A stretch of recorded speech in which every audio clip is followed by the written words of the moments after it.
ಹಿಂದೂಗಳ ಹಬ್ಬ ದೀಪಾವಳಿಯ ಸಂದರ್ಭದಲ್ಲಿಯೇ ಹಲವು ನೆಪವೊಡ್ಡಿ ಹಬ್ಬದ ಸಂಭ್ರಮದ ವಾತಾವರಣಕ್ಕೆ ಅಡ್ಡಿಪಡಿಸುವ ತನ್ನ ಎಂದಿನ ಚಾಳಿಯನ್ನು ಕಾಂಗ್ರೆಸ್ ಸರ್ಕಾರ ಮತ್ತೆ ಶುರು ಮಾಡಿದೆ ಎಂದು ಶಾಸಕ ವೇದವ್ಯಾಸ್ ಕಾಮತ್ ಆರೋಪಿಸಿದ್ದಾರೆ.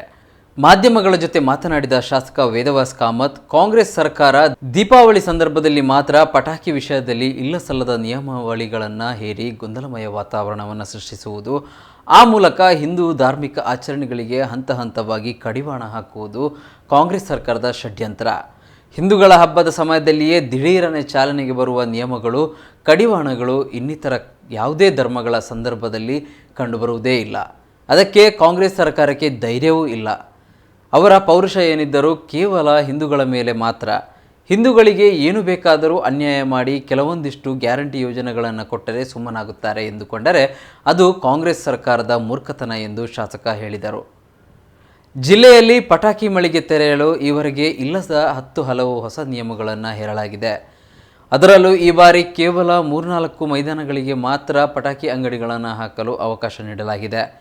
ಬೈಕಂಪಾಡಿ ಎಪಿಎಂಸಿ, ಕೇಂದ್ರ ಮೈದಾನ, ಪಚ್ಚನಾಡಿ, ಬೋಂದಿಲ್ ಹೀಗೆ ಕೆಲವು ಮೈದಾನಗಳಲ್ಲಿ ಮಾತ್ರ ಪಟಾಕಿ ಅಂಗಡಿಗಳಿಗೆ ಸ್ಥಳ ಗುರುತಿಸಲಾಗಿದೆ. ಆದರೆ ಎಷ್ಟೋ ಕಡೆಗಳಲ್ಲಿ ಮೈದಾನಗಳೇ ಇಲ್ಲ. ಹಾಗಾದರೆ ಈ ಹಿಂದೆ ಅಲ್ಲಿ ಪಟಾಕಿ ಅಂಗಡಿಗಳನ್ನು ಹಾಕುತ್ತಿದ್ದವರು ಈಗ ಎಲ್ಲಿ ಹೋಗಬೇಕು ಎಂಬ ಪ್ರಶ್ನೆಗೆ ಯಾರಲ್ಲಿ ಉತ್ತರವಿಲ್ಲ. ಅಗ್ನಿಶಾಮಕ ಇಲಾಖೆ, ಪೊಲೀಸ್ ಇಲಾಖೆ, ಮಹಾನಗರ ಪಾಲಿಕೆ ಹೀಗೆ ಒಂದೊಂದು ಕಚೇರಿ ಅಲೆದರೂ ಕೂಡ ತಾತ್ಕಾಲಿಕವಾಗಿ ಪಟಾಕಿ ಅಂಗಡಿ ಹಾಕುವವರ ಸಮಸ್ಯೆ ಬಗೆಹರಿದಿಲ್ಲ.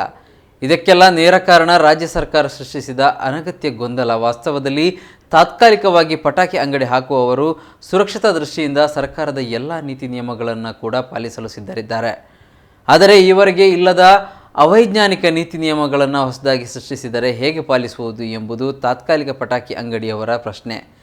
ಈಗಾಗಲೇ ಜಿಲ್ಲಾಡಳಿತ ಸೂಚಿಸಿರುವ ಕೆಲವು 3-4 ಮೈದಾನಗಳಲ್ಲದೆ ಹೆಚ್ಚುವರಿ ಮೈದಾನಗಳಲ್ಲಿ ತಾತ್ಕಾಲಿಕ ಪಟಾಕಿ ಮಳಿಗೆ ಹಾಕಲು ಅವಕಾಶ ನೀಡುವಂತೆ ಜಿಲ್ಲಾಧಿಕಾರಿಗಳು, ಪೊಲೀಸ್ ಆಯುಕ್ತರು, ಪಾಲಿಕೆ ಆಯುಕ್ತರು ಹಾಗೂ ಅಗ್ನಿಶಾಮಕ ಇಲಾಖೆಯ ಅಧಿಕಾರಿಗಳಲ್ಲಿ ಮನವಿ ಸಲ್ಲಿಸಲಾಗಿದ್ದು, ಅದಕ್ಕೆ ಅವಕಾಶ ಕೊಡುವಂತೆ ಶಾಸಕರು ಆಗ್ರಹಿಸಿದ್ದಾರೆ.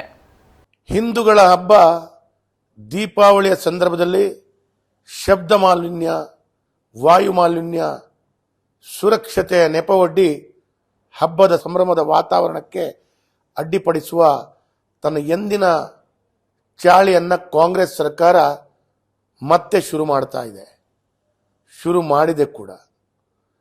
ದೀಪಾವಳಿ ಸಂದರ್ಭದಲ್ಲಿ ರಾತ್ರಿ 8 ಗಂಟೆಯಿಂದ 10 ಗಂಟೆ ತನಕ ಮಾತ್ರ ಪಟಾಕಿ ಸಿಡಿಸಬೇಕು. ಇನ್ನಿತರ ಸಮಯದಲ್ಲಿ ಪಟಾಕಿಯನ್ನು ಸಿಡಿಸುವಂತಿಲ್ಲ. ಅಲ್ಲ ಸಲ್ಲದ ನಿಯಮಗಳನ್ನು ಹೇರಿ ಸಂಪೂರ್ಣ ಗೊಂದಲ ಸೃಷ್ಟಿ ಮಾಡ್ತಾ ಇರುವಂಥದ್ದು. ಈ ಮೂಲಕ ಕರ್ನಾಟಕ ರಾಜ್ಯದಲ್ಲಿರುವಂಥ ಕಾಂಗ್ರೆಸ್ ಸರ್ಕಾರ ಹಿಂದೂ ಧಾರ್ಮಿಕ ಆಚರಣೆಗೆ ಹಂತ ಹಂತವಾಗಿ ಕಡಿವಾಣ ಹಾಕುವಂಥ ಷಡ್ಯಂತ್ರ ಇವತ್ತು ಮಾಡ್ತಾ ಇದೆ ಅಂತ ಹೇಳಿ ನಮ್ಗೆಲ್ರಿಗೂ ಕಾಣ್ತಾ ಇದೆ. ಹಿಂದೂಗಳ ಹಬ್ಬದ ಸಮಯದಲ್ಲಿ ದಿಢೀರನೆ ಚಾಲನೆಗೆ ಬರುವಂಥ ನಿಯಮಗಳನ್ನು, ಕಡಿವಾಣಗಳನ್ನು ಹಾಕುವಂಥದ್ದು. ಇವತ್ತು ಕಾಂಗ್ರೆಸ್ ಪಕ್ಷದ ನಾಯಕರಿಗೆ ನಾನು ಒಂದು ಪ್ರಶ್ನೆ ಕೇಳಲಿಕ್ಕೆ ಬಯಸ್ತಾ ಇದ್ದೀನಿ. ಇನ್ನಿತರ ಯಾವುದೇ ಧರ್ಮದ ಹಬ್ಬದ ಸಂದರ್ಭದಲ್ಲಿ ಈ ರೀತಿಯ ನಿಯಮಾವಳಿ ಹಾಕುವಂಥ ಕೆಲಸ ಕಾರ್ಯಗಳನ್ನು ಮಾಡುವಂಥ ಧೈರ್ಯ ಕಾಂಗ್ರೆಸ್ಸಿಗೆ ಇದೆಯಾ? ಇವತ್ತಿನ ತನಕ ಆ ಧೈರ್ಯವನ್ನು ಅನುಷ್ಠಾನ ಮಾಡುವಂಥ ಪ್ರಯತ್ನ ಕಾಂಗ್ರೆಸ್ ಸರ್ಕಾರ ಮಾಡಿದ್ಯಾ? ಇನ್ನಿತರ ಯಾವುದೇ ಸಂದರ್ಭದಲ್ಲಿ ಈ ರೀತಿ ಕಡಿವಾಣ ಹಾಕದೆ ಕೇವಲ ಕಡಿವಾಣವನ್ನು ಹಿಂದೂಗಳ ಧಾರ್ಮಿಕ ಕಾರ್ಯಕ್ರಮಗಳಿಗೆ ಮಾತ್ರ ನಿಯಮಗಳನ್ನು ಹಾಕ್ತಾ ಇದೆ. ಹಿಂದೂಗಳಿಗೆ ಏನು ಬೇಕಾದರೂ ಅನ್ಯಾಯ ಮಾಡಿ ಕೆಲವಾರು ಗ್ಯಾರಂಟಿಗಳನ್ನು ಘೋಷಣೆ ಮಾಡಿ ಅದನ್ನು ಪಡ್ಕೊಂಡಂಥ ಹಿಂದೂಗಳು ಸುಮ್ಮನಾಗ್ತಾರೆ ಅಂತ ಹೇಳುವಂಥದ್ದು ತಿಳ್ಕೊಂಡ್ರೆ ಇದು ಕಾಂಗ್ರೆಸ್ನ ಮೂರ್ಖತನ. ಇವತ್ತು ಈ ಪಟಾಕಿಯ ಮೂಲಕ ಗೊಂದಲವನ್ನು ಸೃಷ್ಟಿಸುವಂಥ ಕಾಂಗ್ರೆಸ್ ಸರ್ಕಾರ ತನ್ನ ವೈಫಲ್ಯವನ್ನು ಮರೆಮಾಚಲು ಇವತ್ತು ಈ ಒಂದು ಕುತಂತ್ರವನ್ನು ಮಾಡ್ತಾ ಇದೆ ಅಂಥೇಳಿ ನಾನು ಭಾವಿಸ್ತಾ ಇದ್ದೇನೆ. ಇವತ್ತು ಕಾಂಗ್ರೆಸ್ ಪಾರ್ಟಿಯ ಈ ಸರ್ಕಾರದ ಆಡಳಿತದಲ್ಲಿ ರಾಜ್ಯದ ಎಲ್ಲ ಕಡೆಗಳಲ್ಲಿ ದೀಪಾವಳಿ ಶುರುವಾಗಲಿಕ್ಕೆ ಇನ್ನೊಂದು 2 ದಿವಸ ಇದೆ. ತಾತ್ಕಾಲಿಕವಾಗಿ ಪಟಾಕಿ ಮಾರಾಟ ಮಾಡಿಕೊಂಡು ಜೀವನ ಸಾಗಿಸುವಂತ ವ್ಯಕ್ತಿಗಳಿಗೆ ಇವತ್ತಿನ ತನಕ ಯಾವುದೇ ರೀತಿಯ ಲೈಸೆನ್ಸ್ ಅನ್ನ ಕೊಟ್ಟಿಲ್ಲ.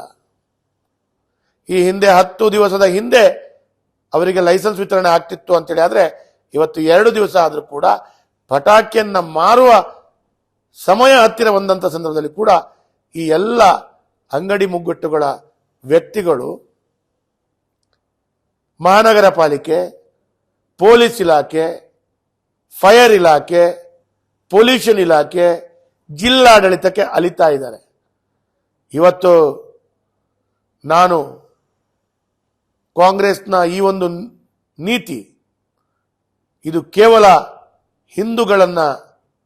ಹಿಂದೂಗಳ ಧಾರ್ಮಿಕ ಕಾರ್ಯಕ್ರಮಗಳನ್ನು ಸದೆಬಡಿಯುವಂತಹ ಕೆಲಸ ಕಾರ್ಯಗಳು ಮಾಡ್ತಾ ಇದೆ. ಇವತ್ತು ಹಿಂದೂಗಳಿಗೆ ಎಲ್ಲೋ ಒಂದು ಕಡೆಗಳಲ್ಲಿ ಹಬ್ಬ ಹರಿದಿನಗಳನ್ನ ಮುಂದಿನ ದಿನಗಳಲ್ಲಿ ಆಚರಣೆ ಮಾಡದೇ ಇರಬೇಕು ಅಂತ ಹೇಳುವಂತ ಕಾಂಗ್ರೆಸ್ನ ಮಾನಸಿಕತೆ ತೋರ್ತಾ ಇದೆ. ಇವತ್ತು ಪ್ರಾರಂಭದಲ್ಲಿ ದೀಪಾವಳಿಯ ಹಬ್ಬದ ಸಂದರ್ಭದಲ್ಲಿ ಪಟಾಕಿಯನ್ನ ನೆಪವಾಗಿಟ್ಟುಕೊಂಡು ಈ ರೀತಿಯ ಕೆಲಸ ಕಾರ್ಯಗಳನ್ನು ಕಾಂಗ್ರೆಸ್ ಮಾಡ್ತಾ ಇದೆ. ಒಂದು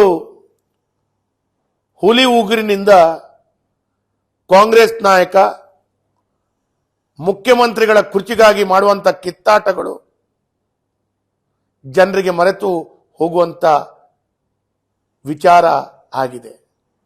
ಒಂದು ಹುಲಿ ಉಗುರಿನಿಂದ ರಾಜ್ಯದಲ್ಲಿ ನಡೀತಿರುವಂತಹ ಲೋಡ್ ಶೆಡ್ಡಿಂಗ್ ಅನ್ನ ಜನರು ಮರೆತು ಬಿಟ್ಟಿದ್ದಾರೆ. ಒಂದು ಹುಲಿ ಉಗುರಿನಿಂದ ನಕಲಿ ಆಧಾರ್ ಕಾರ್ಡ್, ವೋಟರ್ ಐಡಿ ಸೃಷ್ಟಿ ಮಾಡಿದಂತ ಕಾಂಗ್ರೆಸ್ ನಾಯಕರ ಈ ತಪ್ಪುಗಳು ಮರೆಯಾಗ್ತಾ ಇದೆ. ಐಟಿ ರೈಡಿನಲ್ಲಿ ಕೋಟಿ ಕೋಟಿ ಅಕ್ರಮ ಹಣಗಳು ಸಿಕ್ಕಿದ್ದು ಒಂದು ಹುಲಿ ಉಗುರಿನಿಂದ ಇವತ್ತು ಮಾಯ ಆಗ್ತಾ ಇದೆ. ರೈತರ ವಿರೋಧ ನಡುವೆಯೂ ತಮಿಳುನಾಡಿಗೆ ನೀರನ್ನ ಕೊಟ್ಟದ್ದು ಒಂದು ಹುಲಿ ಉಗುರಿನ ಒಂದು ಕಾರಣದಿಂದಾಗಿ ಇಡೀ ಕಾವೇರಿ ನೀರನ್ನು ಬಿಟ್ಟದ್ದು ಇವತ್ತು ಜನರನ್ನ ಮರೆಯಾಚಿಸುವಂತ ಕೆಲಸ ಕಾರ್ಯಗಳು ಮಾಡ್ತಾ ಇದ್ದಾರೆ.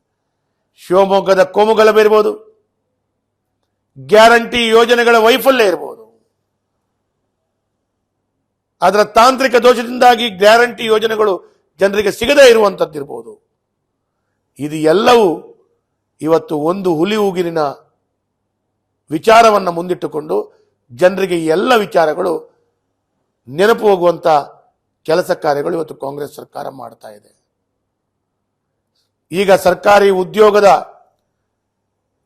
ಪರೀಕ್ಷೆಯ ಸಂದರ್ಭದಲ್ಲಿ ಹಿಂದೂ ಹೆಣ್ಣು ಮಕ್ಕಳ ಮಂಗಳಸೂತ್ರ, ಕಾಲುಂಗುರವನ್ನು ತೆಗೆಸಿ ಕಣ್ಣೀರು ಹಾಕಿಸಿದ್ದು ಕೂಡ ಇವತ್ತು ಮನಸ್ಸಿಗೆ ನೋವಾಗುವಂತಹ ಕೆಲಸ ಕಾರ್ಯಗಳು ಮಾಡಿದ್ದೇವೆ. ರಾಜಾರೋಷವಾಗಿ ಸರ್ಕಾರಿ ಅಧಿಕಾರಿಗಳ ಕೊಲೆ, ಇದು ಎಲ್ಲವೂ ಮುಚ್ಚಿ ಹಾಕಲು ಪಟಾಕಿ ನಿಷೇಧದ ಗೊಂದಲವನ್ನು ತಂದು ಜನರ ಮನಸ್ಸು ಬೇರೆಯವರಿಗೆ ತಿರುಗಿಸುವಂತಹ ಕೆಲಸ ಕಾರ್ಯಗಳು ಮಾಡ್ತಾ ಇದ್ದಾರೆ. ಮಂಗಳೂರು ಭಾಗದಲ್ಲಿ 3-4 ದೊಡ್ಡ ಗ್ರೌಂಡ್ಗಳಲ್ಲಿ ಪಟಾಕಿಯನ್ನ ಕೊಡ್ತೀವಿ ಮಾರಾಟ ಮಾಡಲಿಕ್ಕೆ ಅಂತ ಹೇಳುವಂಥದ್ದನ್ನು ಹೇಳಿ ಇವತ್ತು ದೀಪಾವಳಿ 2 ದಿವಸ ಮುಂಚಿತ ಕೂಡ ಯಾವುದೇ ರೀತಿ ಅನುಮತಿಯನ್ನ ಯಾವುದೇ ಗ್ರೌಂಡ್ ಅಲ್ಲಿ ಆಗಲಿ ಎಲ್ಲಿಯೂ ಕೊಡದೆ ಒಂದು ರೀತಿಯ ಇಂಡೈರೆಕ್ಟ್ ಆಗಿ ಹಿಂದೂಗಳು ಪಟಾಕಿಯನ್ನು ಹೊಡಿಬಾರದು, ಅದರ ಮುಖಾಂತರ ಧಾರ್ಮಿಕ ಕಾರ್ಯಕ್ರಮಗಳನ್ನ ತಾವು ಒಂದು ವಿಶೇಷವಾಗಿ ಗಮ್ಮತ್ತಿನಲ್ಲಿ ಆಚರಣೆ ಮಾಡಬಾರದು ಅಂತ ಹೇಳುವಂತ ರೀತಿಯ ಒಂದು ಪ್ರಯತ್ನಗಳು ಕಾಂಗ್ರೆಸ್ ಮಾಡ್ತಾ ಇದೆ. ಜನರು ಎಚ್ಚೆತ್ತುಕೊಳ್ಬೇಕು. ನಮ್ಮ ಧಾರ್ಮಿಕ ಕಾರ್ಯಕ್ರಮಕ್ಕೆ ಈ ರೀತಿಯ ತೊಂದರೆಯನ್ನು ಕೊಡುವಂತ ಕಾಂಗ್ರೆಸ್ ಇದನ್ನೆಲ್ಲವನ್ನ ಅರ್ಥಕೊಳ್ಬೇಕು, ಇದೆಲ್ಲವನ್ನ ತಿಳ್ಕೊಳ್ಬೇಕು. ಇಂಥ ಹಿಂದೂ ವಿರೋಧಿ, ಹಿಂದೂ ಧಾರ್ಮಿಕ ಕಾರ್ಯಕ್ರಮಗಳಿಗೆ ವಿರೋಧ ಮಾಡುವಂತ ಕಾಂಗ್ರೆಸ್ ಅನ್ನ ಬಹಳ ಜಾಗೃತೆಯಿಂದ ಜನರು ಇದನ್ನ ಆಲೋಚನೆ ಮಾಡಬೇಕಾದಂಥ ಸಮಯ ನಾನು ಅಂತ ಹೇಳಲಿಕ್ಕೆ ಬಯಸ್ತಾ ಇದ್ದೇನೆ. ಹಾಗಾಗಿ ಹಿಂದೂ ವಿರೋಧಿ ನೀತಿಯನ್ನ ನಾನು ಖಂಡಿಸ್ತೇನೆ.